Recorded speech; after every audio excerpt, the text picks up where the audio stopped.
السلام عليكم ورحمة الله وبركاته. الحمد لله والصلاة والسلام على رسول الله. أعوذ بالله من الشيطان الرجيم. بسم الله الرحمن الرحيم. رب اشرح لي صدري ويسر لي أمري واحلل عقدة من لساني يفقه قولي. رب زدني علما. اللهم إنا نعوذ بك من علم لا ينفع ومن قلب لا يخشع ومن نفس لا تشبع ومن دعوة لا يستجاب لها. আমরা আল্লাহ সুবহানাহু ওয়া তাআলার শুকরিয়া আদায় করছি যে আমরা সাম্প্রতিক সময়ে সহ আমরা অনেক মানুষের ভিতরে একটা শিশুদের শাসন নিয়ে বা কোনো কোনো জায়গায় সীমাকে অতিক্রম করা হয়। তো এবং এই জিনিসগুলো আমরা দেখতে পাই যে আহ, আবার অনেক অনেক জায়গাতে মাদ্রাসা হিফজখানাগুলোতে আহ, কিছু সংবাদ যেগুলোর কারণে আমাদের দ্বীনি শিক্ষা বা এগুলো প্রশ্নবিদ্ধ হয় বা আমাদের দ্বীনি শিক্ষার উপরে যারা ইসলাম বিরোধীরা তারা এসব ব্যাপারে অনেক ধরনের প্রশ্ন উত্থাপন করে থাকে। সে কারণে আমরা আসলে শিশুদের ক্ষেত্রে আমরা আমাদের শরিয়ার আলোকে কোরআন সুন্নাহর আলোকে বাচ্চাদের শাসনের ক্ষেত্রে আমরা কি ধরনের আমাদের কার্যক্রম হবে তার বিষয় নিয়ে আমরা সংক্ষিপ্ত সময় কিছু কথা এখানে আমরা বলবো। তো আমরা এখানে আমরা যে কথাগুলো বলছি যে বাগানে যখন একটি গোলাপ ফোটে, মালি কি কুড়াল দিয়ে নিয়ে বা কুড়াল হাতে কি তার কাছে যায়? যান না, যান ছোট্ট একটা কাঁচি হাতে, আলতো হাতে, ভালোবাসা নিয়ে। বাচ্চারাও তেমনি, তারা আল্লাহর বাগানের ফুল, তারা নিষ্পাপ, কোমল, পবিত্র। বালেগ হওয়ার আগ পর্যন্ত তাদের প্রতিটি ভুলই আল্লাহ তাআলা নিজেই ক্ষমা করে দেন। আহ, কলম আহ, কলম হয় উঠানো হয় না তাদের বিরুদ্ধে, কিন্তু ফুলকেও পরিচর্যা লাগে। সঠিক দিকে বা সঠিক নিয়মে না বাড়লে ডাল বাঁকা হয়ে যায়। সময় মতো তা না ছাঁটলে গাছও নষ্ট হয়ে যায়। তো সেই জন্য এই পরিচর্যার নামই হলো ইসলামে তারবিয়াত। বা আর পরিচর্যা মানেই যে আপনার নিষ্ঠুরতা, বিষয়টা এমন নয়। আহ, যে এখানে ইসলামে আমরা বিষয়টাকে অত্যন্ত সূক্ষ্ম এবং অত্যন্ত মানবিক ভাবে দেখতে পাই। আমরা ইনশাল্লাহ স্টেপ বাই স্টেপ জিনিসগুলো দেখব। যে সেজন্য বাচ্চারা, তারা আমাদের আহ, মানব বাগানের তারা ফুল এবং নিষ্পাপ, কোমল এবং আল্লাহর বিশেষ রহমতে তারা আবৃত। আহ, এবং সেজন্য আমাদেরকে আহ, যেটা পরিচর্যার ক্ষেত্রে বাচ্চাদের ক্ষেত্রে নিষ্ঠুরতা পরিচর্যা আর নিষ্ঠুরতা এই দুইটা একই জিনিস নয়। আহ, যেখানে আমরা দেখতে পাই যে ইসলাম এখানে অত্যন্ত সূক্ষ্ম এবং আহ, মানবিক দিক নির্দেশনা দিয়েছে।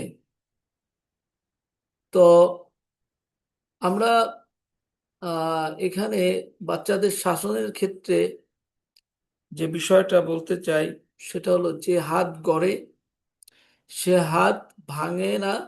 আল্লাহ তাআলা যখন একটা শিশুকে দুনিয়ায় পাঠান, তখন তার হাতে কিছু দিয়েই পাঠান না। না সেই শিশু দুনিয়াতে সম্পদ নিয়ে আসে, না ক্ষমতা নিয়ে আসে, না জ্ঞান নিয়ে আসে। আল্লাহ সুবহানাহু ওয়া তাআলা তাকে দুনিয়ায় যখন পাঠান, তখন সে একটা নিষ্পাপ অন্তর, নিষ্পাপ হৃদয় নিয়ে সে দুনিয়াতে তার আগমন হয়। এবং সেই হৃদয় এতটাই পরিষ্কার যে আল্লাহ তাআলা নিজেই তার বিরুদ্ধে আহ, কলম তুলে রাখেন। আমরা একই কথাগুলোকে, যাতে কথা অনেক বেশি বলার চাইতে একই কথাকে যেটা বোঝার জন্য আমরা রিপিট করতে পারি, তো সুতরাং এবং আমাদের যাতে বিষয়গুলো মনে থাকে, তো সেজন্যই আহ, আল্লাহ তাআলা নিজেই তাদের বিরুদ্ধে কলমকে তুলে রাখেন। ফেরেশতাদেরকে বলেন যে লিখো না, কারণ এখনো সময় হয়নি। তাই এই শিশু আমাদের কাছে আসে আমানত হিসাবে। আর সেজন্য আহ, আমানত কি ভাঙা যায়? আমানতকে কি কষ্ট দেয়া যায়? আমানত তো আপনার এটাকে রক্ষা করতে হয় যত্ন সহকারে, সুন্দরভাবে এবং ভালোবাসা দিয়ে। আমরা তালিম ও তারবিয়াতের এই এখানে আমরা দুইটা নদী এবং দুইটা গন্তব্য সাথে এখানে আহ, তুলনা করেছি। বা তালিম আর তারবিয়াত জিনিসটা আমাদেরকে লক্ষ্য করতে হবে যে যে দুইটা নদী পাশাপাশি বয়, দেখতে একই রকম, কিন্তু একটি যায় পূর্বে আর একটি যায় পশ্চিমে। তো তালিম আর তারবিয়াত এই দুইটাও তেমনই। তালিম হলো আপনার মাথায় জ্ঞান ঢালা, আর তারবিয়াত হলো বুকে মানুষকে গড়া। একটি শিশু কোরআন পড়তে পারছে না, তার তাজবিদে ভুল হচ্ছে, এটা তালিমের বিষয়। এক্ষেত্রে তার তাজউইদে ভুল হচ্ছে, এখানে তাকে মাইর দেওয়ার প্রয়োজন নেই। এখানে শিক্ষক বা উস্তাদ যারাই হবে তারা অত্যন্ত ধৈর্য, এবং এখানে থাকবে কোমল হাত, এবং আহ, তাকে বারবার বলার সাহস দিতে হবে। কিন্তু আবার সেই শিশু যখন জেনে শুনে মিথ্যার পথে হাঁটবে, অথবা সে নামাজকে গুরুত্ব দেবে না, নামাজকে গুরুত্বহীন মনে করবে, যখন সে অহংকারে মাথা তোলে, তখন আবার সেটা তার বিয়াতের প্রশ্ন। তখন আবার নীরব থাকা দায়িত্বহীনতা। একজন সেজন্য শিক্ষককে বা যারা গার্ডিয়ান আছে, সেক্ষেত্রে মালি যদি গাছের বাঁকা ডাল দেখেও চুপ থাকে, তাহলে একদিন ওই ডাল আসলে ভেঙে যাবে, তখন আর সোজা করার সুযোগ থাকবে না। তো সেজন্য এখানে আমাদেরকে যে তাজউইদে ভুল, বা আমরা সূরাতুল জিলজালের শানে নুজুলের দিকে ইবনে কাসিরে আপনারা পড়লে দেখবেন, এক আহ, বয়স্ক লোক এসেছিল আল্লাহ রসুলের কাছে যে আমাকে কোরআন শিখিয়ে দিন। তো আল্লাহ রসুল যখন তাকে বললেন যে তুমি কোরআনের আলিফ লাম র বিশিষ্ট তিনটা সূরা বলো বা সূরা পড়বে। আমরা জানি কোরআনে আলিফ লাম র দিয়ে সূরা শুরু হয়েছে আপনার যে সূরাগুলো আপনার পরপর আমরা 3টা সূরাকে দেখতে পাই। সেই সূরা হলো আপনার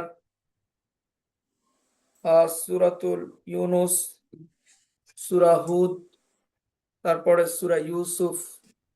আহ, এই সূরাগুলোর আহ, এখন ওই লোক আল্লাহ রসুলকে কি বলেছিলেন যে আমার জিহ্বা শক্ত হয়ে গেছে, আমার বয়স বেশি হয়ে গেছে, স্মৃতিশক্তি দুর্বল হয়ে গেছে, সুতরাং আমি আমার পক্ষে এই সূরাগুলো পড়া সম্ভব নয়। তখন আল্লাহ রসুল তাকে বললেন, তাহলে তুমি হামিম যুক্ত 3টা সূরা পড়ো। তখন আল্লাহ রসুল সাল্লাল্লাহু আলাইহি ওয়াসাল্লাম কে উনি বললেন যে আমার পক্ষে, আমার ওই একই অজুহাত, আমার বয়স বেশি, স্মৃতিশক্তি দুর্বল, আমার জিহ্বা শক্ত। তখন আল্লাহর রসুল সাল্লাল্লাহু আলাইহি ওয়াসাল্লাম আরো সহজ করে দিলেন, বললেন যে না, তাহলে তুমি ইউসাববিহু যুক্ত 3টা সূরা পড়ো। তখনও ওই লোক এই সূরা পড়তে বললেন, ওই একই সমস্যার কথা বললেন যে আমি ওই জিহ্বা শক্ত, স্মৃতিশক্তি দুর্বল, বয়স বেশি। তো এভাবে করতে করতে তখন আল্লাহ রসুল সাল্লাল্লাহু আলাইহি ওয়াসাল্লাম তাকে সূরাতুল জিলজাল শিখাই দিলেন। তো এখানে আমরা এই ঘটনার তাফসীর ইবনে কাসিরে সুন্দর করে ইবনে কাসির রহিমাহুল্লাহ এনেছেন। তো এখান থেকে একটা শিক্ষা হলো যে শিক্ষক আল্লাহ রসুল, আহ নিশ্চয়ই আমরা এখানে সবাই বুঝতে পারি যে আল্লাহ রসুলের কাছে ওই সময় বাংলাদেশ থেকে বা কেউ কোরআন শিখতে যায়নি। নিশ্চয়ই আরবেরই কোনো মানুষ আসছে, কোনো বয়স্ক মানুষ এসেছে। তো নিশ্চয়ই তাহলে বয়স্ক মানুষ হয়েছে, তিনি তাকে ধমক দেন নাই, তিনি তাকে তার কাছ থেকে চলে যেতে বলেন নাই, বরং তিনি আরো তাকে সাহস আহ, যাতে পায় সহজ করেছেন। তিনি যে সিলেবাসগুলো দিয়েছেন ওই সিলেবাস কঠিন, তাহলে আরো সহজ সিলেবাস, আবার ওটাও হবে না, এভাবে তিনি একবারও শিখানোর ক্ষেত্রে তিনি তখন রাগান্বিত হননি ওই ব্যক্তির প্রতি। তো সেক্ষেত্রে আমরা আমাদের শিক্ষার ক্ষেত্রে কোরআন শিক্ষার যারা হ্যাঁ উস্তাদরা কল্যাণের জন্যই সাধারণত আহ, আহ, কাজ শিক্ষার জন্য অনেক সময় ধমক বা একটু কঠিন শক্ত শব্দ চয়ন করে। কিন্তু তারপরেও আমরা সূরাতুল আল ইমরানে, সূরাতুল আর রহমানে যেখানে আমরা দেখি আল্লাহ সুবহানাহু ওয়া তাআলা বলেছেন আর রহমান আল্লামাল কুরআন। আল্লাহ তাআলা বলেছেন রহমান আল্লামাল কুরআন, তিনি শিক্ষা দিয়েছেন কুরআন। এখন আমরা সকলেই জানি যে রহমান শব্দটার সাথে তো শিক্ষার দয়ার সম্পর্ক। তো শিক্ষার সাথে তো আল্লাহ সুবহানাহু ওয়া তাআলার আরো অন্যান্য নাম আছে, আলিমুন, হাকিমুন, এসব শব্দগুলো আনতে পারতেন, কিন্তু তিনি আর রহমানকে এনেছেন। তার মানে কুরআনকে যারা শিখাবে তারা অত্যন্ত, আল্লাহ তাআলা যেহেতু এটা দয়া করে শিখিয়েছেন, তাহলে যারা এই দায়িত্ব পালন করবে তাদের ভিতরেও এই দয়ার বৈশিষ্ট্য থাকতে হবে। তো সেজন্য এই তালিমটা আমাদের মধ্যে থাকাটা, হ্যাঁ হয়তো কোনো কোনো আহ, আহ, ব্যক্তি, আমরা তারবিয়ার সময় বিষয়টাকে খোলাসা হবে যে আমরা সেজন্য যখন তালিম দিব আমাদের শাসন শক্ত কথাটাও এটাও একটা যে এই শক্ত শাসনটার ভিতরেও তার একটা দয়া আছে, তার একটা ভালোবাসা আছে। এটা আমরা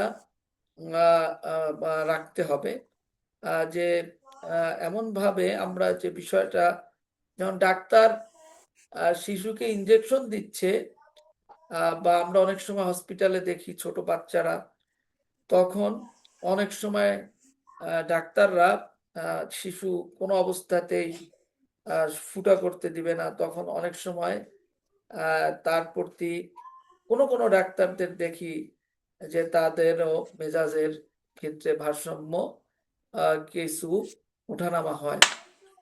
তো কিন্তু এই এই অর্থ এই না যে ওই শিশু প্রতি সে এটা তাকে সুস্থ করার উদ্দেশ্যেই তার এই আচরণগত বা হয়ে যেতে পারে।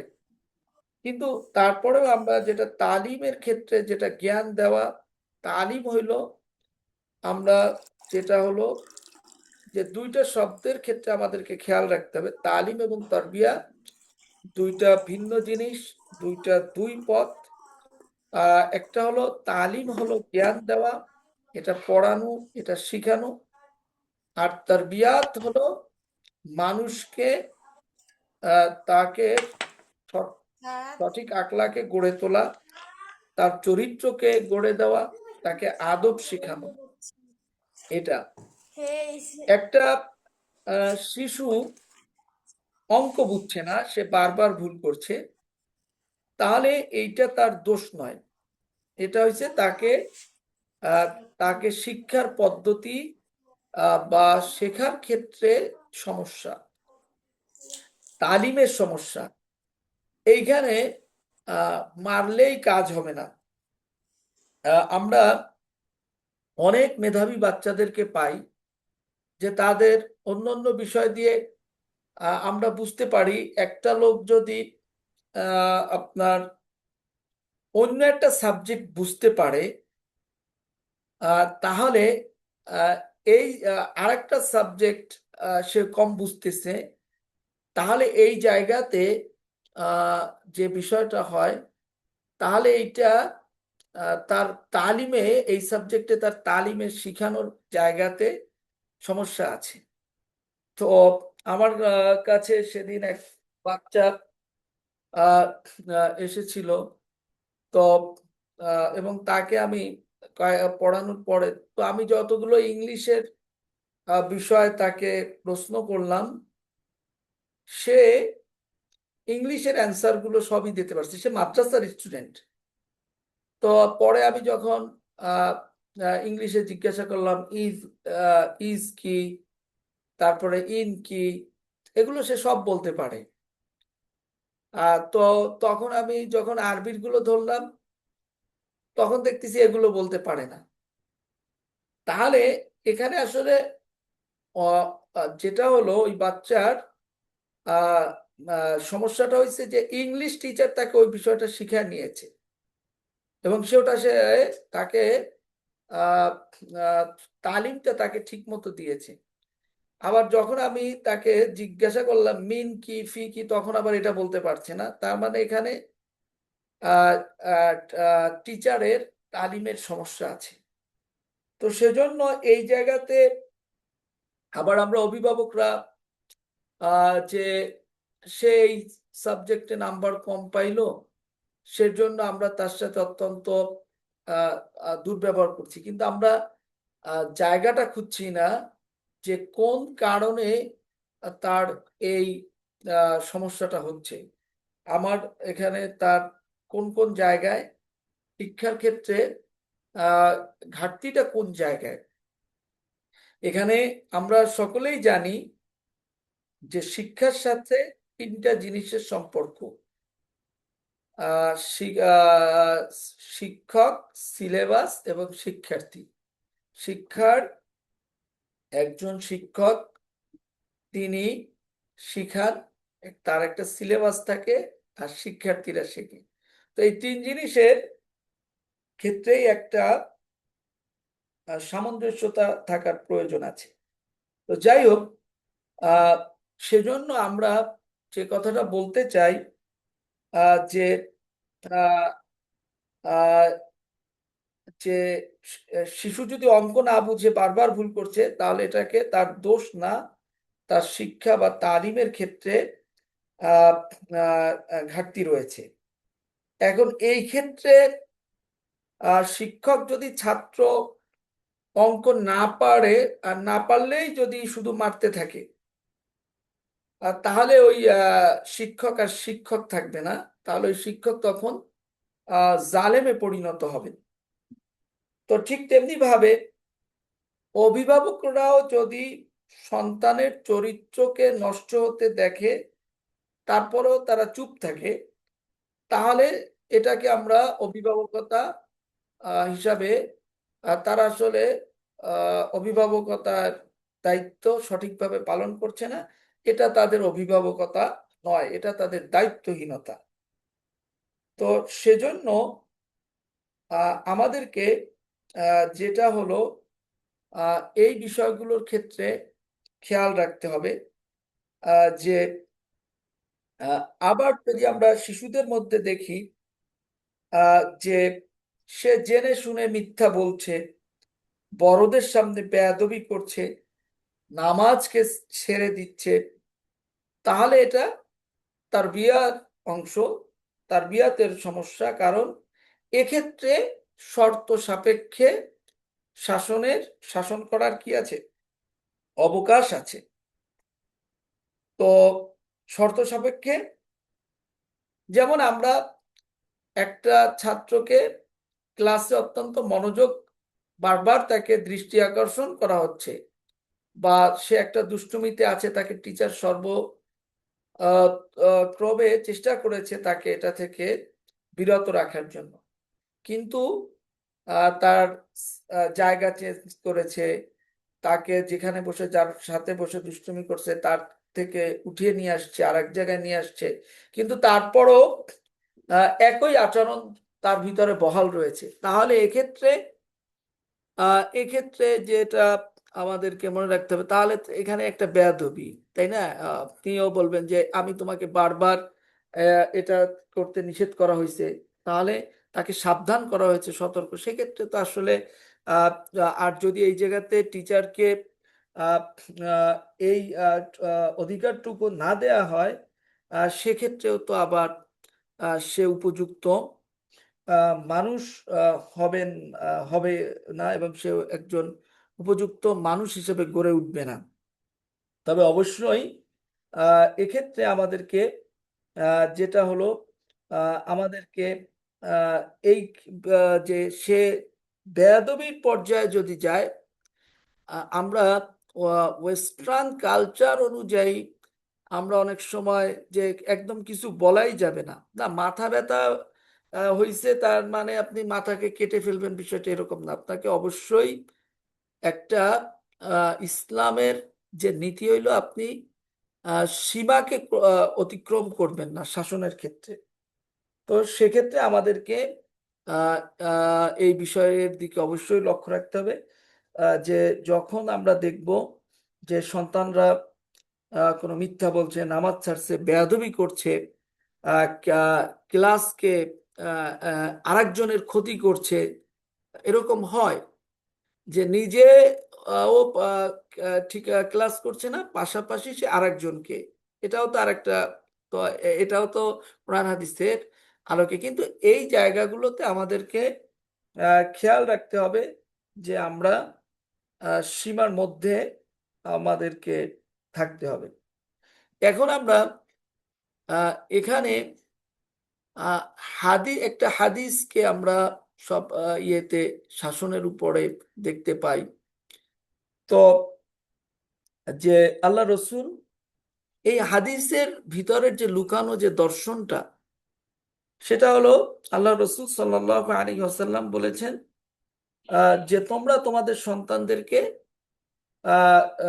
যে 7 বছর বয়সে নামাজের আদেশ দাও, আর 10 বছর বয়সে নামাজ না পড়লে শাসন করো। তো এখানে 7 থেকে 10 মাঝখানে আপনার 3টা বছর। তো এই 3টা বছরে আল্লাহ রসুল সাল্লাল্লাহু আলাইহি ওয়াসাল্লাম তিনি কোনো শাসন করার কথা বললেন না।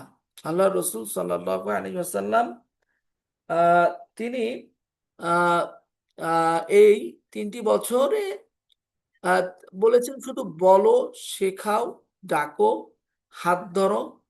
অর্থাৎ এই 3 বছর ধরে তাকে নামাজের কথা মনে করায় দেওয়া, আজান দিলে সন্তানকে ডাকা, এই নামাজে যাই যেতে আদেশ করা, রাতে ঘুমানোর সময় আমরা তার পাশে বসা, এবং তার কাছে, তার সাথে এসব ব্যাপার নিয়ে আলাপ আলোচনা, কথা বলা।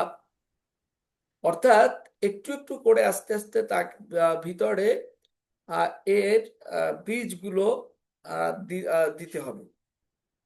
তো আমরা জানি যে আহ, এভাবে একটা একটু একটু করে মাটিতে যখন বীজ দেওয়া হবে আস্তে আস্তে, সেই বীজেই পুরা জমিন ফুলে ফলে ভরে যায়।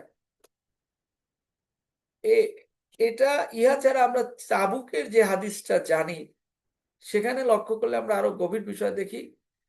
রসুল সাল্লাল্লাহু আলাইহি ওয়াসাল্লাম উনি বলেন নাই যে চাবুক মারো, উনি বলেছেন চাবুককে ঝুলিয়ে রাখো, এটা যেন সবার চোখে পড়ে। এখানে উনি চাবুক দিয়ে মারতে বলেন না, বলছে চাবুক দিয়ে ঝুলায় রাখো। এটাই হলো ইসলামের মনোবিজ্ঞান। অর্থাৎ সীমার কথা মনে থাকলে আহ মনে থাকলে মানুষ সীমা কি করে, সে মানে। সীমার কথা যখন মনে থাকে তখন সে সীমাকে ক্রস করে না। আহ সেজন্য ভয় দেখানো আর ভয় দিয়ে আঘাত করা বিষয়টা আসলে আহ, এক নয়। আহ, যেটা আমরা যেটা হলো এখানে একটা আমরা বলতে চাই, সেটা হলো যেমন আপনার চাবুক ঝুলে রাখানো হয়েছে যাতে এটা সবার চোখে পড়ে। আহ সীমার কথা মনে থাকলে মানুষ কি করে, সীমা মানে। সেজন্য ভয় দেখানো আর ভয় দিয়ে আঘাত করা জিনিসটা আসলে এক নয়। যেমন আপনার ট্রাফিক পুলিশ, ট্রাফিক পুলিশ যখন রাস্তায় দাঁড়িয়ে থাকে, ট্রাফিক পুলিশ সবাইকে আপনার আহ, আহ, ধরে না, সবাইকেই ধরেন না। কিন্তু ট্রাফিক পুলিশকে দেখলেই আহ, সবাই গাড়ির সিগন্যাল মানে। অর্থাৎ এটা আপনারা ঢাকা শহরে যখন দেখবেন যে আহ, যত জায়গায় যখন ট্রাফিক, সবাই নিয়ম মেনে চলার চেষ্টা করে। আর যখন দেখে যে ফাঁকা আছে তাহলে যে যেদিক থেকে। সেজন্য আমরা যেটা হলো যে আল্লাহ রসুল সাল্লাল্লাহু আলাইহি ওয়াসাল্লাম বলেছেন, এখানে চাবুক ব্যবহার করতে বলেন নাই, শুধু বলছে চাবুক ঝুলায় রাখো, শুধু দেখাইতে বলা হয়েছে। তো অর্থাৎ এখানে আহ, যেমন ট্রাফিক পুলিশকে দেখলেই গাড়ির ড্রাইভাররা, রাস্তার ট্রাফিকরা সিগন্যাল মানে উপস্থিতিটাই সেখানে যথেষ্ট হয়ে যায়। তো 7 বছরে আমরা দেখতে পাই শুধু আদেশ আসছে, এখানে কোনো প্রহার করতে বলা হয়নি। কিন্তু যখন আল্লাহ রসুল সাল্লাল্লাহু আলাইহি ওয়াসাল্লাম 10 বছরে প্রহারের কথা বলেছেন, তখন 10 বছরে যখন প্রহারের কথা বলেছেন, তখন আপনার সেটা কেন বলেছেন, তখন তালিম না, তখন তারবিয়াতের জন্য, তখন তিনি এটা তারবিয়াতের জন্য তখন এটা বলেছেন। তো সেজন্য আমরা যেটা আহ, যে কথা বলতেছিলাম যে আপনার আহ, দৃষ্টিগোচর রাখার অর্থাৎ হলো এটার মাধ্যমে, ভয়ের মাধ্যমে সে সংশোধন হবে। প্রহারের এখানে অনুমতি দেওয়া হয় নাই। যেমন একজন বাবা বললেন যে দেখো ব্যাতটা আছে, তো ব্যাতটা আছে এটা বললেই আপনার বাচ্চা কি হয়ে যায়, বাচ্চা সংশোধন হয়ে যায়, সোজা হয়ে যায়। এটাই এখানে মূল উদ্দেশ্য। এখন আমরা শাসন যারা করতে চাই বা শাসনের ক্ষেত্রে ইসলামের শাসনের অনুমতি দিয়েছে, কিন্তু 9টা শর্তের বেড়া দিয়ে আপনাকে ঘিরে রাখা হয়েছে। আপনাকে প্রতিটি শর্ত পার হওয়া মানে প্রত্যেকবারই নিজেকে প্রশ্ন করা যে আমি কি তার আসলে কি কল্যাণ চাইছি।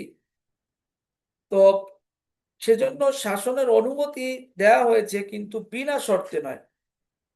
প্রতিটি শর্ত অত্যন্ত গুরুত্বপূর্ণ। তো আমরা এখানে আহ নাবালেগ শিশুকে শাসন করা,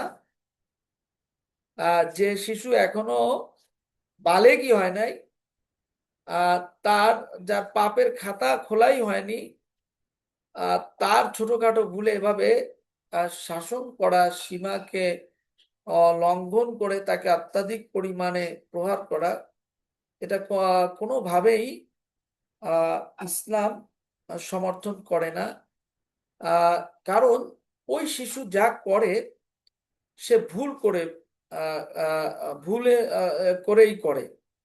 অথবা আপনি ওকে মারলেও এখন দেবেন, একটু পরে আবার ভুলে যাবে, সে না বুঝেই করে।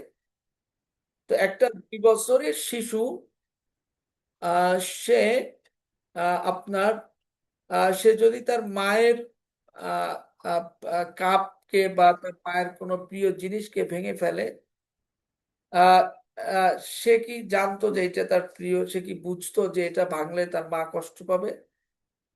হয়তো সে ওই কাপটা ধরতে চেয়েছিল, স্পর্শ করতে চেয়েছিল, কিন্তু কৌতূহলে আহ, এখন এই কৌতূহলে ওটা পড়লে আহ, আহ, সেটা সে এখন আপনি এরপরে যদি ওইটা ভেঙে যায়, এরপরে যদি ওইখানে মাইট দেওয়া হয়, তাহলে তাহলে ওই একদম নাবালেক অবস্থায় তার ভিতরেই একটা মনের ভিতরে একটা অবস্থা তৈরি হবে যে আসলে পৃথিবীটা আসলে নিরাপদ নয়।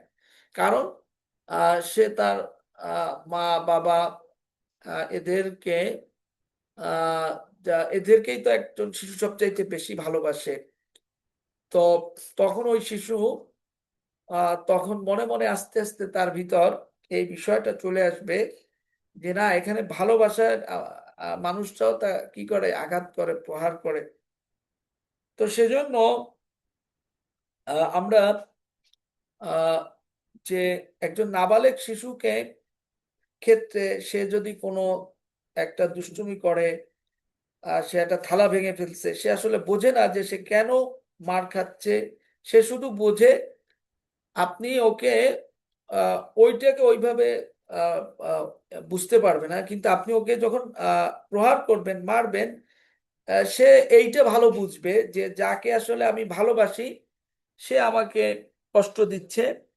এবং আহ, এই আঘাতটা ওই শিশুর, ওই নাবালেক শিশুর মনে যে আঘাত এবং ক্ষত করে ফেলবে, এইটা আপনার ওই প্রিয় জিনিস থালা বা কাপের চাইতে অনেক বেশি দামি। সেজন্য আহ, বালেগ হওয়ার পরে আহ, শর্ত সাপেক্ষে ইসলামে কিছু শাসনের অবকাশ আছে। তো সেজন্য আমরা নাবালেগ শিশু যারা থাকবে বা অত্যন্ত, এদের ক্ষেত্রে আমরা বলবো যে এদেরকে শাসনটা হবে অত্যন্ত কোমল ভাবে, এবং এদের সাথে ভালোবাসার মাধ্যমেই তাদেরকে বোঝানোটা জরুরি। এরপরে আমরা আহ, দ্বিতীয় যে দরজা বা এটার যে নিয়তের যে প্রশ্ন, সেখানে আমরা যে এখানে একটা শাসন করতে হলে আপনাকে অবশ্যই একটা নিয়তের শর্ত নিয়তের শর্তটাকে আপনাকে আহ, অবশ্যই খেয়াল রাখতে হবে যে আহ, আমি কি তার ভালো চাইছি, নাকি আমি তার উপরে রাগ ঝাড়ছি। অর্থাৎ আমি কি তাকে ভালোবেসে শাসন করছি, নাকি আমি আমার নিজের রাগ হয়েছে, ক্ষোভ হয়েছে, তার ক্লান্তি মেটাচ্ছি। তো আহ, আহ, এটা আহ, আহ, এক্ষেত্রে আমরা যেমন দিনের শেষে যদি অফিস থেকে আমরা আসলাম একটা, এই সময় অনেক চাপ, ক্লান্তি, মনে অস্থিরতা, সন্তান জোরে কাঁদলো, অমনি হাত উঠলো, তাকে আমরা আহ, আঘাত করা শুরু করলাম, তখন এটা আসলে শাসন হবে না। এটা হবে তার নফসের, সে দাসত্ব করেছে, নফস তার যেটা চেয়েছে সে ওটাই করেছে। তো যেটা হলো আহ, আমাদেরকে প্রকৃত শাসন হলো সেটা যা দেওয়ার পরে আপনার নিজের অন্তরে শান্তি থাকবে, এবং যার যে শাসন করার পরে সন্তানের চোখে শুধু ভয় নয়, তার ভিতরে বোধ বুদ্ধির আহ, আপনার এটা জাগবে। এটা তো সেজন্য আহ, শা- শাসনের আগে নিয়তকে আমাদেরকে আগে সহি করতে হবে।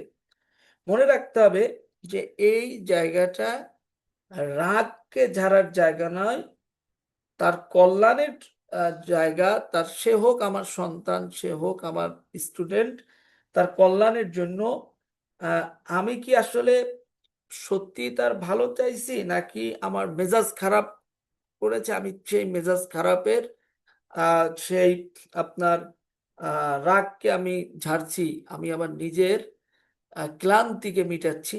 এক্ষেত্রে আমাদেরকে খেয়াল রাখতে হবে।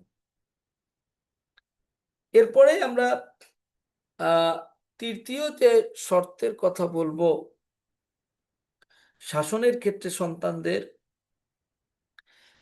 এখানে অবশ্যই আমরা জানি দোয়া হলো আমাদের সবচাইতে উত্তম হাতিয়ার, বা এটা উত্তম রক্ষা কবচ। তো আমরা আমাদের সন্তান বা হতে পারে কোনো, তার জন্য আমাদেরকে আহ, নিজের সন্তান হোক, আমাদের স্টুডেন্ট হোক, অবশ্যই যারা শিক্ষক, আমরা জানি যে আহ, একজন ভালো টিচার, মা বাবা আহ, সন্তানকে জন্ম দেয়, তাদেরকে অর্থ ব্যয় করে, কিন্তু একজন শিক্ষক ওই সন্তানকে গড়ে তুলে বা সে তাকে গড়ে দেয়। আমার এক ছোট্ট স্টুডেন্ট আছে মোহাম্মদপুরে। তো আহ, ওর বাবা প্রায় বলে যে ওকে ওস্তাদের ওইখানে আহ, রেখে আসতেন। তো এটা হলো আমরা আহ, যে টিচাররা এক্ষেত্রে আহ, আরো এখানে আমাদের আরো মিয়ান আসে, তারপরে আহ, এরা অনেক আহ, আহ, দুষ্টুমি করে, অনেক বেশি কিছু করলেও, কিন্তু তারপরে আবার তারা আমাদের সাথেই ঘোরে, আমাদের কাছেই বেশি সময় থাকতে পছন্দ করে। তো আহ, যে আসলে একজন টিচার, যে আহ, আমি এইখানে মিহানের আম্মা আছে কিনা জানি না, তার সাথে সে বহুত আগে, তারপর সে আমাদের আমি যে ওই স্কুল থেকে চলে গিয়েছে। একদিন নামাজে মসজিদে দেখা, সেখান থেকে ওই একদিন কথা হওয়ার পরে তারপর সে আমার সাথে সাথে আমার বাসায় আসছে। আমার বাসা থেকে আহ তারপরে দেখে গেছে, এরপরে সে সে একটা মাদ্রাসায় পড়ে, তারপরে আবার আমার কাছে পড়তে আসে। হ্যাঁ, এরপরে বলে যে আমি 6 দিনে আপনার কাছে এই। তো যেটা হলো যে আমাদেরকে আহ, অবশ্যই শাসন করতে হবে। তবে এখানে শাসনের আগে তাদের জন্য দুয়াটা অত্যন্ত জরুরি।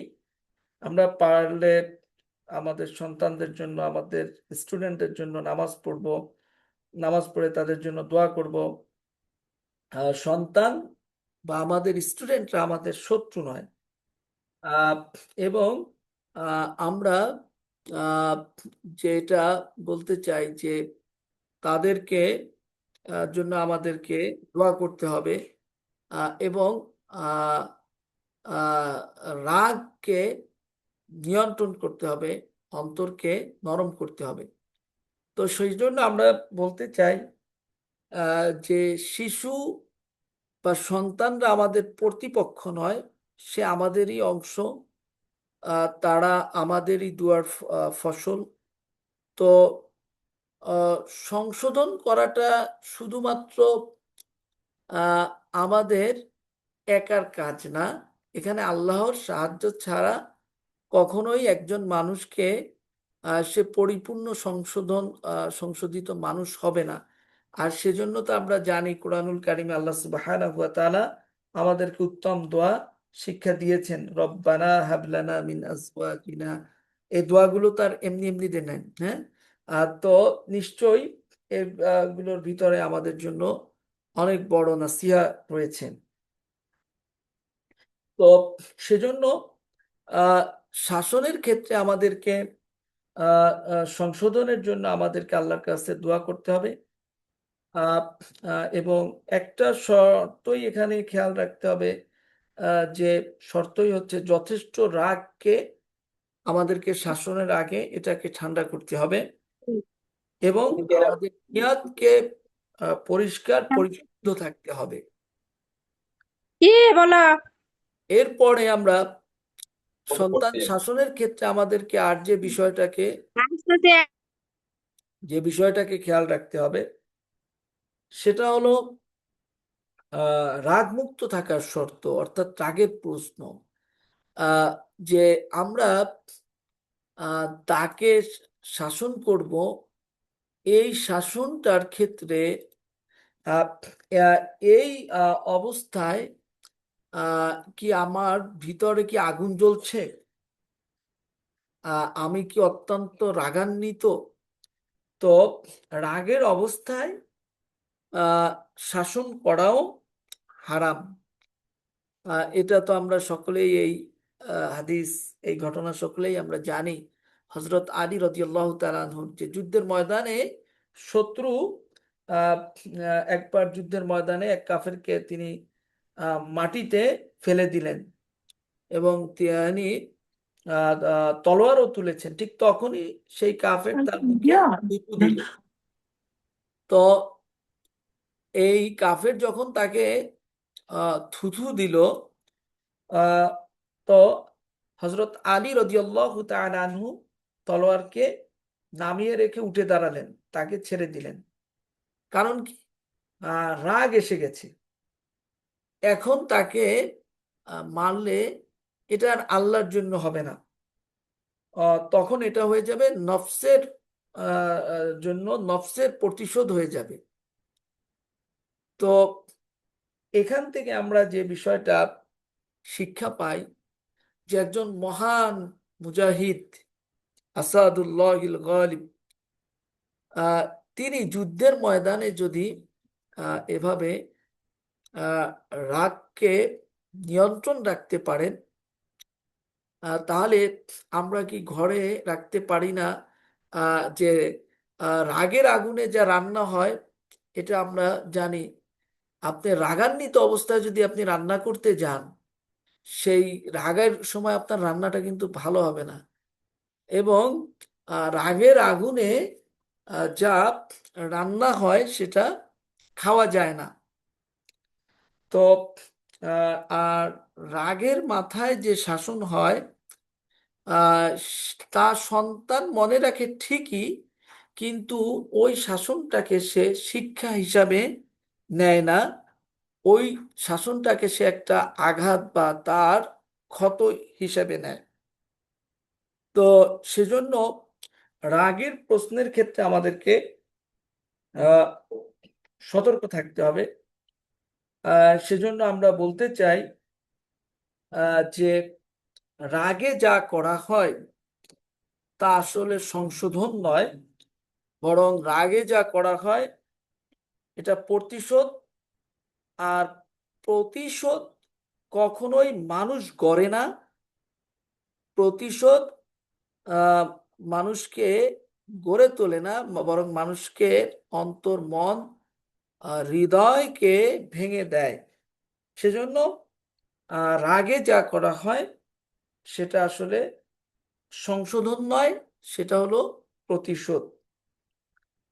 তো এক্ষেত্রে আমরা এই 4 নম্বর শর্ত আমাদেরকে খেয়াল রাখতে হবে যে আমরা যখন শাসনে যাব যে এই সময়টা কি আমাদের ভিতরে রাগের, ক্ষোভের আগুন জ্বলছে কিনা।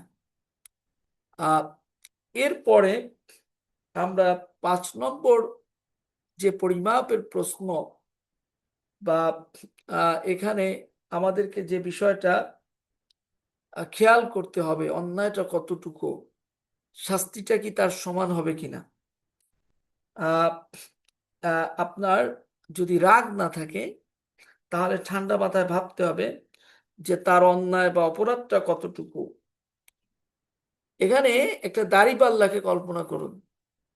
এক পাল্লায় আপনি আপনার সন্তানের অন্যায়, আর এক পাল্লাতে আপনার শাসন, সে হোক বাবা মার অথবা হোক টিচার, শিক্ষকের।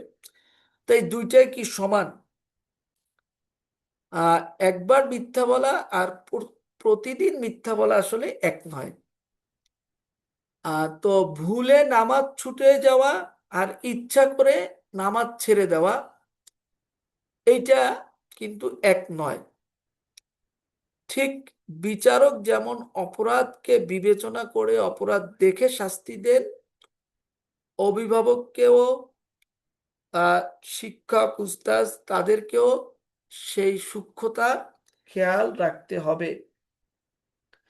তো সেজন্য আমাদেরকে মনে রাখতে হবে যে শাস্তি দেওয়ার আগে অপরাধকে মাপতে হবে। আহ, আহ, বিচারক যেমন শাস্তি দেওয়ার আগে অপরাধকে মাপ দেন, পরিমাপ করেন, অভিভাবককে বা উস্তাদ, টিচার, তাদেরকেও তেমনি এ ব্যাপারে খেয়াল রাখতে হবে। অর্থাৎ অন্যায় পরিমাপের শর্ত, রাগ না থাকলে ঠান্ডা মাথায় যে এটা খেয়াল করতে হবে যে অন্যায়টি আসলে কতটুকু, আর সেই অন্যায়ের আলোকে শাস্তি কি সেই অনুপাতে কতটুকু, এটা আমাদেরকে খেয়াল রাখতে হবে। তো সেজন্য অবশ্যই আমরা এই বিষয় দিকে খেয়াল রাখবো। এরপরে আমরা চেহারার প্রশ্ন বা গায়ে দাগ পড়ে যাওয়া, এ বিষয়গুলোর দিকে আমাদেরকে, এটাও একটা শর্ত। 6 নম্বর এই শর্তটা হলো যে চেহারায় আঘাত করা নিষেধ। এই চেহারা, এই মুখটা কি মারার জায়গা কিনা। রাসূল আরবি সাল্লাল্লাহু আলাইহি ওয়াসাল্লাম বলেছেন চেহারায় আঘাত করো না। তো আমাদেরকে খেয়াল রাখতে হবে যে একদিন সে এই চেহারা, যে একদিন সে বলবে আল্লাহু আকবার, এই চোখ দিয়ে সে কোরআন পড়বে, এই ঠোঁট দিয়ে সে দোয়া করবে, আহ আহ, যে মুখ আল্লাহর নাম নেবে, তাহলে সেই মুখে আঘাত করা কি আসলে সাজে? তো সেজন্য আমাদেরকে খেয়াল রাখতে হবে যে মুখে, মাথায়, চোখে আঘাত করা যাবে না। আহ, আহ, মুখ হলো মানুষের পরিচয়। চোখ হলো আল্লাহর দেয়া আপনার শ্রেষ্ঠ নিয়ামত। তো এখানে আঘাত, চোখে আঘাত আহ, মানেই হলো শুধু শরীরের কোনো একটা অঙ্গে আঘাত নয়, এটা আপনি এই আঘাতটা তার আত্মায়ও লাগবে। সেজন্য চেহারায় আঘাত আহ, নিষেধ, মাথায়, চোখে। এবং আমরা রসুল সাল্লাল্লাহু আলাইহি ওয়াসাল্লাম চেহারায় আঘাত করতে নিষেধ করেছেন। তো আমরা অনেক সময় দেখি, আমি সেদিন একজনের একটা আহ, এক বাবার একটা সে তার বাচ্চার ব্যাপারে সে লিখেছে যে আপনার আহ, ছোট থাকতেই সে তার বাচ্চাকে আহ, নিয়ে সে বলছে যে ছেলের 2টা মাদ্রাসাকে চেঞ্জ করলাম, ফলাফল শূন্য, অথচ দিয়েছিলাম সেই 5 বছর বয়স হবার আগেই খুব সম্ভব। আর জেনারেল পড়াশোনা করলে এখন হয়তো ক্লাস 5-এ পড়তো, এখন তার 4 পারা, এই পড়ে এই ভুলে যায়, এরপরে অযথাই ছেলেটারে থাপ্পড় দিয়ে কানে না শোনা এবং ব্যাট দিয়ে মেরে তার গায়ে কালশিটে ফেলার দাগ, এসব নিত্যদিনের ঘটনা। আবার আমরা অনেক কথা শুনি, আহ, বানানো কথা, যেগুলো যে মারের, যে জায়গায় মাইর খাবে সেই জায়গাটা আগে জান্নাতে যাবে, মায়ের যে জায়গা খাবে সেই জায়গা আগুন টাচ করবে না। কি তো এই জিনিসগুলো আসলে দুঃখজনক যে এভাবে আঘাত করা একটা শিশুকে। আমরা এইসব কথাগুলো বলতে পারি, কিন্তু আমরা আল্লাহর রসুল সাল্লাল্লাহু আলাইহি সাল্লামের ওই হাদিসটাকে আমরা জানি না। যে এইসব আমরা বলি যে মাইর খাবে যে জায়গা সেই জায়গা আগে জান্নাতে চলে যাবে, তারপরে আপনার আহ আগুনে ওই জায়গা স্পর্শ করবে না। কিন্তু আল্লাহ রসুল যে মুখে মারতে নিষেধ করেছেন, এটা কি আমরা জানি না? তো উনি আক্ষেপ করে লিখেছেন যে হয়তো পারিবারিক চাপে সরিয়ে আনতে হবে কিছুদিনের মধ্যে। যে ছেলের জন্মের আগেই নিয়ত করে রেখেছিলাম, এবং এখনো প্রতি মুনাজাতেই বলি যে ছেলেটাকে হাফেজ হিসেবে আল্লাহ কবুল করে নেন। হয়তো এই দুনিয়ায় হতে পারবে না, কিন্তু বাবার দুয়া সন্তানের জন্য কবুল হবেই হবে। তাই বিচার দিবসের অপেক্ষায়, সেদিন আল্লাহ নিশ্চয়ই আমার আশা অপূর্ণ রাখবেন না। আহ তো এরপরে উনি আহ আক্ষেপ করেছেন, যেসব ব্যক্তি দায়ী এমন হাজারো ছেলের আহ আলেম হাফেজ হওয়া না হওয়ার পিছনে তারা দায়ী আছেন। উনি এমন পরিণতির জন্য হয়তো তারা আহ সময় থাকতে তারা আল্লাহর হেদায়েতের পথে আসুক, আহ নতুবা আল্লাহ তাদেরকে উপযুক্ত শাস্তি দিন। আহ তো এটা আমরা আহ এরকম আমরা নিত্যদিনে অনেক ঘটনা দেখি। আমি এখানে ভিডিও ডকুমেন্টারি বের করলে অনেক ভিডিও ডকুমেন্টারি যেগুলো দেখলেও আসলে আমাদের গা শিউরে ওঠে। আর বাস্তবতার জায়গা থেকে তো আমরাও হিপস খানাগুলো থেকে পড়ে এসেছি। আমাদের পরিবার, আমার আব্বা হাফেজ ছিলেন, বড় ভাই তিনি হাফেজ। তো সুতরাং আমরা নিজেরাও এর সাথে সময় দিয়েছি।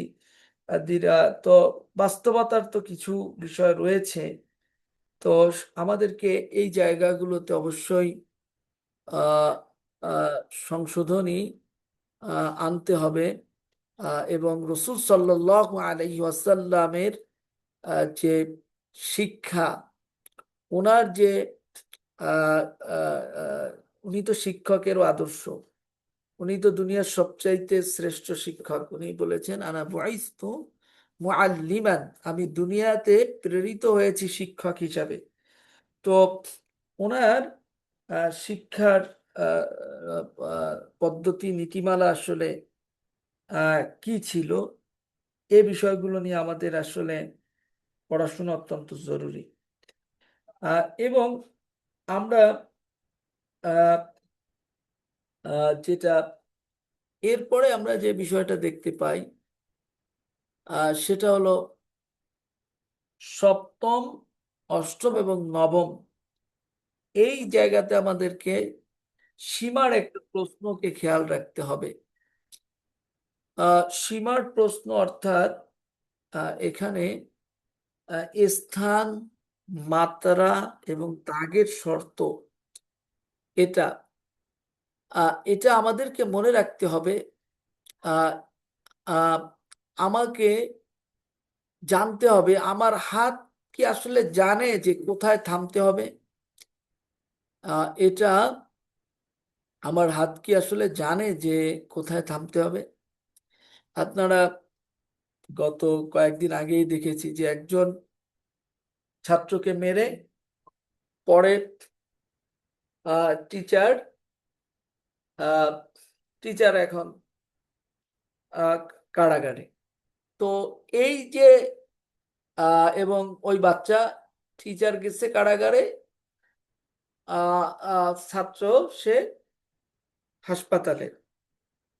তো এগুলো আমাদের জন্য আসলে দুঃখ, আফসোস এবং ইয়ের কারণ। আমাদেরকে এই বিষয়গুলো আমাদেরকে আসলে আহ, বড় বিজ্ঞ আলেমদের কাছ থেকে এসব ব্যাপারে আমাদের গাইডলাইন নিতে হবে। আল্লাহ রসুলের শিক্ষা পদ্ধতিগুলো ব্যাপারে আমাদেরকে পড়াশোনা অত্যন্ত জরুরি। যারা এই জায়গাতে আমরা আসলে কতটুকু আহ, আহ, আহ, পর্যন্ত আমরা অগ্রসর হব, কোন জায়গায় আমরা থামবো, এটা আমাদেরকে খেয়াল করতে হবে। তো সেজন্য আহ, আহ, কোথায় মারবে, কতটুকু আঘাত করতে পারবে, এটাকে স্থির করতে হবে। আহ, আহ, এমন জোরে আহ, নয়, কখনো নয়, যাতে তার শরীরে বা আঘাত, দাগ বা ক্ষত তৈরি হয়। যেমন আমরা অনেক সময় আহ, মনে করি যে এইটুক আস্তে বাড়ি দিয়েছি।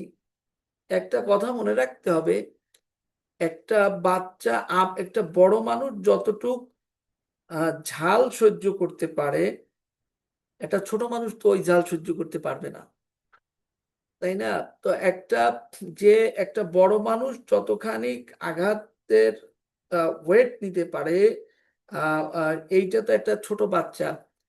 আহ, আমি আহ, আমার এখানে তো বাচ্চারা আসে, তো আমি ওদেরকে ইয়ের আগে আগে আমি নিজে টেস্ট করি যে এটা এইটুক মারলে কতটুক ব্যথা আমি পাই। আহ, এরপরে তো এবং এটুকে তার আমার কতটুক লাগে, তাহলে আমার যা লাগবে, ও যেহেতু আমার চাইতে অনেক ছোট এবং ও আহ, তাহলে ওর এটাতে আরো বেশি লাগবে। তো এটাকে আগে বুঝতে হবে। তো মানুষ, আমরা আহ, শুধু মানুষ না, আহ, পশুর ক্ষেত্রেও আমরা জানি যে একটা পশুকেও সীমা ছাড়া আঘাত করা, এটাকে একজন ভালো মানুষ, ইমানদার মানুষ এটা কি করে না, পছন্দ করবে না। মুহাদ্দিসিনরা কোনো ব্যক্তি শুনেছে যে হাদিস নিতে গিয়ে যে কোনো ব্যক্তি তার ঘোড়াকে বেশি পিটাইছে, এ ধরনের ইতিহাস তার জীবনীতে, তার কাছ থেকে আর হাদিসকে তারা গ্রহণ করেন নাই। বা তারা তার হাদিসের ব্যাপারে কথা নিয়ে এসেছেন যে সে যেহেতু একটা প্রাণীর উপর জুলুম করেছে। তো সেজন্য আহ, আমাদেরকে খেয়াল রাখতে হবে যে আমরা আহ, যে কথা আমি বলছি যে আগে নিজে আহ, ওজনটা বুঝতে হবে। আহ, আহ, আমার নিজের ভাইগনা একজনও মাশাল্লাহ খুব ভালো তেলাওয়াত তার, হুফাজ থেকে সে কয়েকবার কি হয়েছে, পুরস্কার প্রাপ্ত হয়েছে। তো ও একবার, এবং তার তেলাওয়াতও ভালো, সবকিছুতে সে অত্যাধিক পরিমাণে। কিন্তু আমরা একবার সে খুব আহ, আঘাতপ্রাপ্ত হয়েছে পরে, যদিও যাই হোক তার বাবা খুব, সেও একজন আলেম, তার বাবাও একজন আলেম। তো সে পর্যন্ত রাগান্বিত হয়ে গেছে যে তার ছেলেকে এভাবে, যাই হোক তার মা পরে আহ, নিষেধ করেছে তাদের সম্মানে। তো এই জায়গাগুলো আহ, আমাদেরকে রসুল করিম সাল্লাল্লাহু আলাইহি ওয়াসাল্লামের দিক নির্দেশনা খেয়াল রাখা অত্যন্ত জরুরি। সেজন্য আমরা এমন জোরে কোনো আঘাত নয় যেটা শরীরে দাগ বা ক্ষত করে। শাসন, আমরা মনে রাখবো, আহ, শাসন যদি আপনার শরীরে দাগ ফেলে দেয় তাহলে সেটা আর তখন শাসন থাকে না, সেটা শাসন নাই, সেটা তখন জুলুম হয়ে যায়। আর জুলুমের ব্যাপারে তো আমরা কোরআনের আয়াতে জানি, জুলুমে আল্লাহর আরশ পর্যন্ত কেঁপে ওঠে। সেজন্য আঘাতের স্থান, মাত্রা, দাগের শর্ত কোথায়, এই বিষয়গুলোকে আমাদেরকে খেয়াল রাখতে হবে। এমন জোরে আঘাত করা যাবে না যাতে আপনার তার শরীরে দাগ ক্ষত তৈরি হয়। সেজন্য আমাদেরকে মনে রাখতে হবে যাকে আমরা করতে চাচ্ছি তার গায়ে যদি আমাদের হাতের আঘাত থাকে, আহ, সে কি একদিন বলবে যে আমার উস্তাজ, আমার বাবা, তারা আমাকে ভালোবাসতেন? সেজন্য আমাদেরকে সীমার ক্ষেত্রে অবশ্যই খেয়াল রাখতে হবে। তো সেজন্য আমরা বলতে চাই, গাছ যখন ছোট থাকে তখন এটা বাঁকা হলে সোজা করা যায়, আর সেটা বড় হয়ে গেলে কাটা ছাড়া আর কোনো পথ নেই। কিন্তু সোজা করার, এখন এই সোজা করার পদ্ধতিটা যেন আমাদের সঠিক হয়, এবং আহ, জোর করে টানলে এটা ভেঙে যায়। তো সেজন্য আমরা ধীরে ধীরে, আবার গাছটাকে আপনি জোর করে না টাইনে ধীরে ধীরে বাঁধলে একদিন সে নিজেই কি হয়, সোজা হয়ে যায়। তো আমরা আল্লাহ রসুল সাল্লাল্লাহু আলাইহি ওয়াসাল্লামের জীবনে এমন একটা ঘটনাও আহ আহ দেখি নাই, বা এমন একটা ঘটনাও নাই যেখানে তিনি কোনো শিশুকে আঘাত করেছেন। অথচ ওনার তালিমে, ওনার তারবিয়াতে যারা বড় হয়েছেন তারাই পৃথিবীর সবচাইতে শ্রেষ্ঠ এবং সাহসী আহ, আপনার মানুষ হয়েছেন। ওনার ওনার যারা স্টুডেন্ট ছিলেন, ওনার যারা সাহাবী ছিলেন, ওনার কাছে যারা শিখেছেন, তারাই পৃথিবীর সবচাইতে সাহসী, তারাই পৃথিবীর সবচাইতে ন্যায়পরায়ণ, তারাই সবচাইতে আল্লামুখী মানুষ হয়েছেন। তাহলে মুহাম্মাদুর রসুল্লাহ সাল্লাল্লাহু আলাইহি ওয়াসাল্লাম তাদেরকে কোন ব্যাত দিয়ে, কোন লাঠি দিয়ে, কোন চাবুক দিয়ে তিনি তাদেরকে এভাবে ন্যায়পরায়ণ, সাহসী, আল্লাহমুখী, এই পৃথিবীর শ্রেষ্ঠ মানুষ হিসাবে কিভাবে তিনি তাদেরকে গড়ে তুলেছিলেন? তার, আল্লাহ রসুলের অস্ত্র ছিল মূলত ভালোবাসা, এবং তিনি তা তাদের জন্য তার দোয়া ছিল, এবং তিনি নিজেই নিজে আগে আদর্শবান ছিলেন, নিজে আদর্শ। এবং আমরা প্রিয় নবী রাসূল আরবি সাল্লাল্লাহু আলাইহি ওয়াসাল্লামের জীবনীতে আমরা তাকে অত্যন্ত অফুরন্ত ধৈর্য দেখতে পাই। সেজন্য আহ, আমরা সন্তানকে আপনি বকা দিলে আপনার বকা হয়তো সে ভুলে যাবে, আপনি তাকে মারলে, তার স্টুডেন্টকে তার মার হয়তো সে ভুলে যাবে।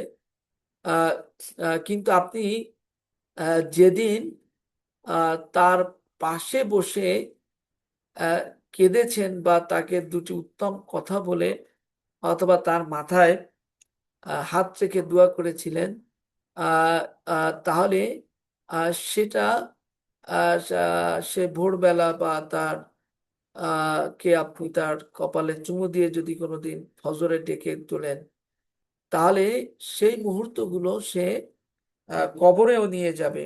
অন্য বিষয়গুলো ভুলে গেলেও এই বিষয়গুলো সে মনে রাখবে। সেজন্য আমরা আহ, মনে রাখবো যে সন্তান আপনার কথা তেমন মনে রাখবে না, কিন্তু আপনাকে দেখে যেটা শিখছে সেটা সে সারা জীবন বহন করবে। সেজন্য আমরা বলতে চাই, মাটি যতই শক্ত হোক, মাটি যতই শক্ত হোক, বৃষ্টি তাকে আপনার নরম করে। তো সেজন্য সন্তান যতই জেদি হোক, ভালোবাসা তাকে আহ গলিয়ে দেয়। আর দুয়া তো আমরা জানি আল্লাহর কাছে, আল্লাহর দরবারে সরাসরি পৌঁছে যায়। সেজন্য আমরা আহ মনে রাখবো যে কিয়ামতের ময়দানে আল্লাহ তাআলা আমাদেরকে জিজ্ঞাসা করবেন যে, আল্লাহ তাআলা যে আমানত তোমার হাতে দিয়েছিলাম তার কি হলো। এবং সেদিন আমরা কি বলবো যে আমি শাসন করেছিলাম, এটা যথেষ্ট নয়, আমি ভালোবেসেছিলাম, এটাই তো এটাই তখন কি আসল জবাব হবে। তো শাসন দিয়ে হয়তো আনুগত্য পাওয়া যায়, কিন্তু ভালোবাসা দিয়ে কেবল হৃদয় পাওয়া যায়। আর হৃদয় না পেলে কখনোই তার বিয়াত কখনো পূর্ণ হবে না। তো যে হাত সন্তানকে গড়ে, সেই হাত কখনো অকারণে ভাঙে না। তো সেই হাত দুয়ায় ওঠে, সেই হাত আবার আদরে কি নামে। তো সেই হাতই হবে রহমতের হাত, অনুগ্রহের হাত। তো সেজন্য আমরা খেয়াল রাখবো যে শাসন দিয়ে হয়তো ভয় পাওয়ানো যায়, আহ আহ, আপনার কিন্তু ভালোবাসা দিয়ে মনকে জয় করা যায়। আর মনকে জয় না করতে পারলে তার বিয়াত কখনো পূর্ণ হয় না। সেজন্য আহ, আমরা খেয়াল রাখবো যে হিসাব, যে আমরা কতটুকু শাসন করেছি, আহ, আবার এটাও যে আমরা কতটুকু ভালোবেসেছি, কতটুকু দোয়া করেছি, আমরা নিজেরা কতটুকু আদর্শ ছিলাম তাদের জন্য। তো এই বিষয়গুলো আমাদেরকে খেয়াল রাখতে হবে। তো আমরা আহ, আমাদের সন্তানদেরকে, আমাদের শিশুদেরকে ভালোবাসা দিয়ে গড়ি, তাদের জন্য দোয়া করে, তাদের দোয়া দিয়ে তাদেরকে গড়ি। আমরা তাদেরকে ধৈর্য নিয়ে গড়ে তোলার চেষ্টা করি। আহ, শাসন শুধু শেষ উপায় হিসাবে আমরা শাসন করব, এবং সেক্ষেত্রে আমরা অবশ্যই শর্তকে মেনে চলব, এবং আমার শাসনটাও হবে আল্লাহর সন্তুষ্টির জন্য, আল্লাহর সন্তুষ্টির নিয়তে। তো সেজন্য আমরা এই বিষয়গুলো আমরা খেয়াল রাখবো। আল্লাহ সুবহানাহু ওয়া তাআলা যে কথাগুলো আমরা এখানে বলেছি, এই কথার ভিতরে যে কল্যাণ, সেগুলোকে আল্লাহ তাআলা আমাদেরকে দান করুন। আমাদেরকে, আমাদের সন্তানদেরকে দুনিয়া আখেরাতে সফলতা দান করুন। যেসব আলেম ওলামারা আহ, সন্তানদেরকে মাদ্রাসা, মক্তব, স্কুল সহ শিক্ষকরা, তাদের অন্তরে আল্লাহ তাআলা রহম এবং দয়া ঢেলে দিন। তারা আন্তরিকতা, ভালোবাসা নিয়ে আমাদের সন্তানদেরকে গড়ে তুলুক, আমরা এই দোয়া করি। এর ভিতরে যে সকল ভুল ত্রুটি, সেগুলো থেকে আমরা আল্লাহ সুবহানাহু ওয়া তাআলার কাছে পানা চাই। আপনারা যারা সময় নিয়ে ধৈর্য নিয়ে কথাগুলো শুনেছেন, আল্লাহ তাআলা আপনাদেরকেও কবুল করুন, আপনাদেরকেও আল্লাহ তাআলা রহমত দান করুন।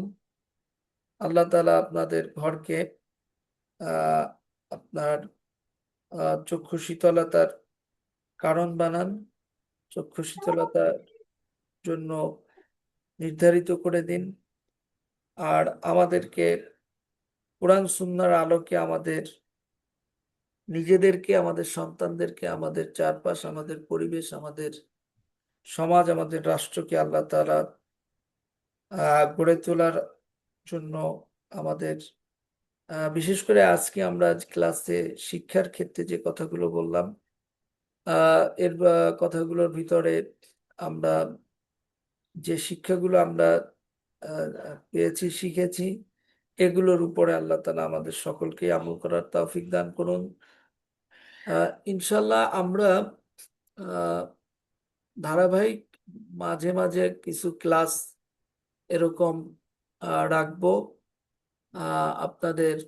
আমরা আজকে শাসনের ব্যাপারে কথা বললাম।